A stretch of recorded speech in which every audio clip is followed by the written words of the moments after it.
Salut la gang de joyeux lurons amateurs de monstres. Aujourd'hui, on se lance dans une nouvelle série, très excité de vous la partager. Si j'étais un monstre.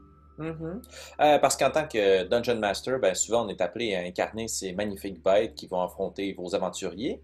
Et puis, inspiré par le célèbre The Monsters Know What They're Doing, j'avais envie de créer du contenu francophone qui mêlait roleplay et stats block pour explorer des monstres très rapidement. Ça va être contenu facile à digérer. Alors, on se lance à pieds joints, ou à griffes jointes, ou à ailes de pierre jointes. Bref, avec les gargouilles aujourd'hui. Alors, si vous êtes de bons petits élèves, je vous invite à vous rendre à la page 140 de votre Monster Manual. Hey, j'ai perdu ma page. OK, alors, ce que j'ai envie de vous partager aujourd'hui avec les gargouilles, ben, il y a trois choses, principalement. La première chose, c'est que je pense que c'est des personnages, des monstres qui sont pas toujours aussi bien utilisés, puis je parle d'expérience ici, parce que une des choses qu'on n'a pas nécessairement en tête à propos des gargouilles, puis c'est spécifié dans leur description, c'est qu'ils peuvent passer jusqu'à une année à se cacher dans la pierre.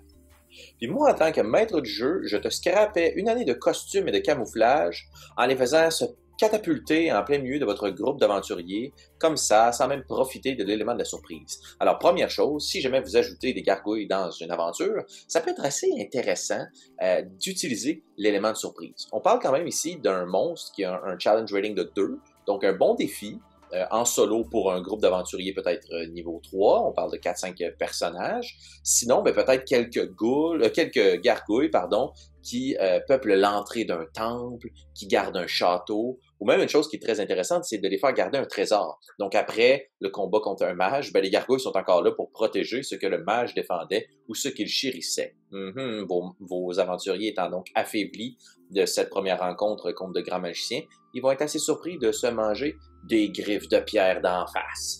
Parce que, la gargouille, c'est assez sympathique hein, quand même comme petite bébite. On parle de multi-attaque comme action, donc ça c'est toujours assez violent quand on se ramasse contre un barde, qui peut mordre et donner des coups de griffe avec un plus 4 de modification et des D6 plus 2, évidemment. Boostez-moi ça les coquins. Rajoutons peut-être un modificateur plus élevé pour le boss des gargouilles, la plus grosse d'entre elles. Peuvent aussi peut-être tenir une lance ou autre arme.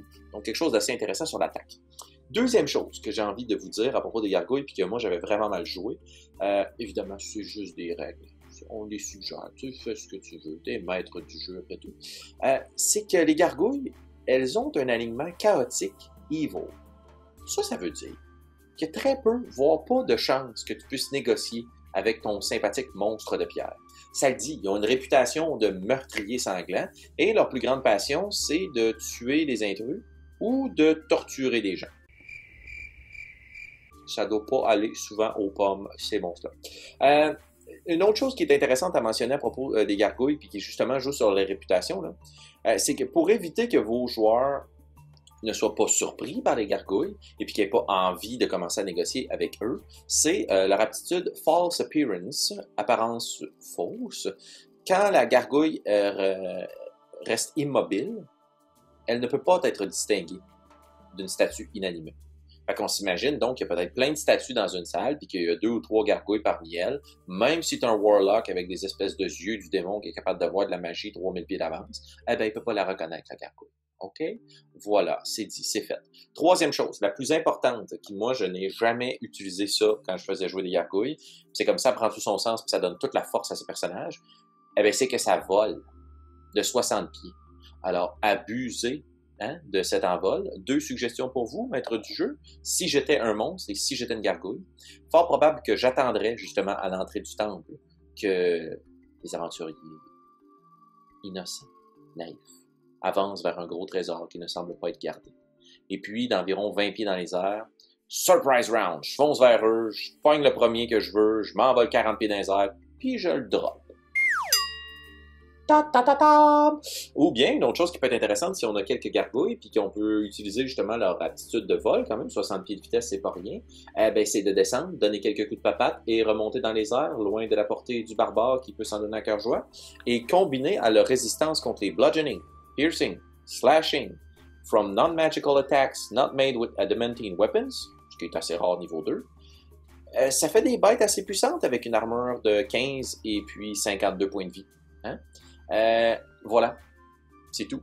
C'est rapide comme ça si j'étais un monstre. Sur le plan du RP, la dernière petite chose que j'ajouterais, n'hésitez pas à en faire des meurtriers sanguinaires qui n'ont pas du tout envie de négocier avec qui que ce soit. Si ça faisait une année que tu observais un petit hamburger et que tu n'avais pas le droit de le manger, le jour où on te donne la possibilité de le faire, tu ne te lancerais certainement pas dans un grand discours, hein? Menoum, menoum. Ben, même chose avec les gargouilles. Elles vont sauter à pieds joints dans la mêlée. Pat, pat, pat, morsure, morsure, morsure, on s'envole, on fait tomber des gens et on défend le trésor. Hey, j'espère que vous avez eu du plaisir. On se retrouve pour une autre capsule comme ça, vitesse éclair, où on découvre des monstres et surtout où on se prend pour l'un d'entre eux. Ciao.